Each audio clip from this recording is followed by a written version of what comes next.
What's up guys? Another day, another video. Ayan, so what's up? This is Motoratics. So ngayong araw, turuan ko kayo para mag-drive ng matic na motor. So ito Honda Click. Ayan. Okay, bagong lahat, preno muna yung pag-uusapan natin mga tol. Dahil ito yung magliligtas sa atin. Safety first mga tol. Ang mga preno nito is nasa kamay na. Ito, left and right. Okay. So yung preno mo sa harap is nasa kanan lagi yan. Okay. Nasa kanan yan lagi. Preno mo sa harap. Ito naman sa likod. Yung nasa kaliwa. Yan. Preno mo to sa likod. Tapos meron tong handbrake. Ayan o. Oh. Yan. Kung mataas yung matarik, pwede mo yung ganyan para magpreno kahit di mo nanawakan. Okay. Pagka i-release mo naman to, yun lang. O yan. Pihit mo lang. Balik siya. Okay. So ito yung throttle. Ito yung tinatawag na throttle. Ayan, yung gas yung tinatawag. Ayan, ganyan lang yan o. Diba? Ayan. Okay, so paano ba ito paanda rin? Okay, so ito keyless. May remote to nasa akin. Pero yung iba kasi 125 is may susi yun. Susi mo lang dyan. So may remote yan. Ito naman remote lang. Okay. So pagka pinaandar mo to sa akin, kailangan mo to i-touch. Ayan, pihitin mo muna to. Ayan, lalabas yung susi doon. So, okay na yan, ready to go. Pwede na siyang isusi dito sa kanyang mismong susian. Ayan. Ayun, diba? So ayan na. Ayan, dyan lang muna tayo. Okay. So syempre, kung kaya mong abutin to, mas good. Pero pagka hindi, medyo mahirap. Tingkayad ka. Ito aking abot ko naman. Dito mo makita yung odor nya. Ayan. Odor, tapos speedometer mo to. Ayan. Ito yung odor reading. Okay. Parang mandar to, kailangan mong humihit ng isang preno.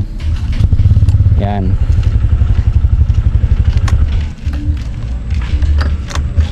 Kahit saan dyan. Kahit saan preno, pihitin mo para umandar. Tapos, ayan. Diba? Okay, madali lang to mga tol, basic lang to. Ito nga yung motor ng mga medyo tamad Pero maganda to gamitin sa mga city driving mga tol. Kasi syempre matic, wala ka nang asikisuing pitik sa paa, diba? Wala ka nang isipin, ito lang, gas lang, preno, kamay lang. Ayan. So maganda dito, komportable ka talaga kasi nakapatong paa mo dito, diba? Okay, so paano panda rin?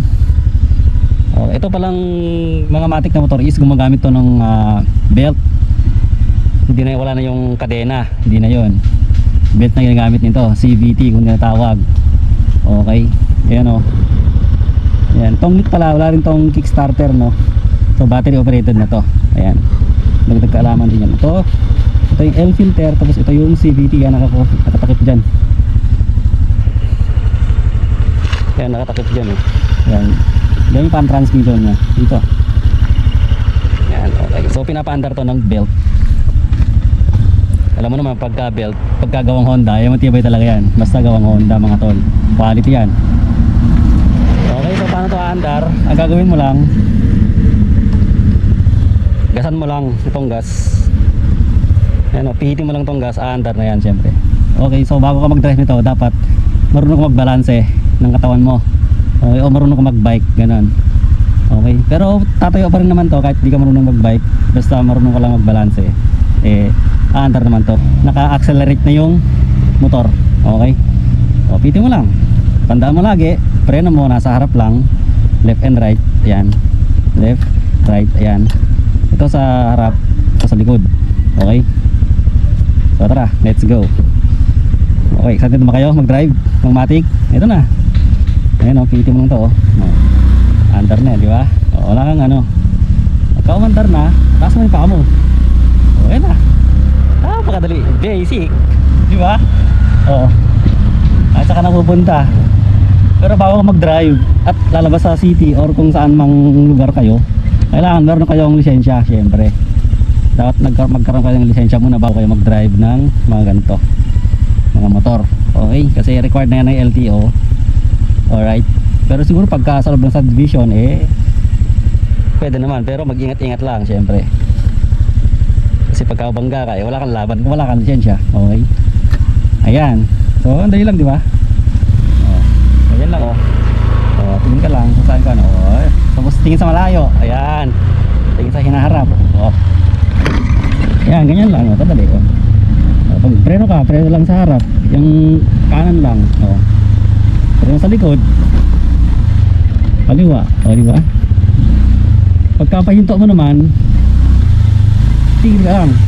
Huwag mo nang i-throttle, yan, hinto lang naman yan, tapos i-preno mo na lang kung saan mo gusto. Ganoon lang kadali mga tol. Ayan, pag-ikot ka naman, dali lang yan, hintin mo lang para umandar, preno. Ganyan lang. Diba? Basic. Yan. Di ba ang dali lang mag-drive ng Matic? Okay. So sa mga hindi pa naka-follow dyan sa akin at naka-subscribe, subscribe nyo ako para lagi kayong updated sa mga i-upload kong videos mga tol. Ayan. Peace out. Ride safe everyone mga tol. Bye bye.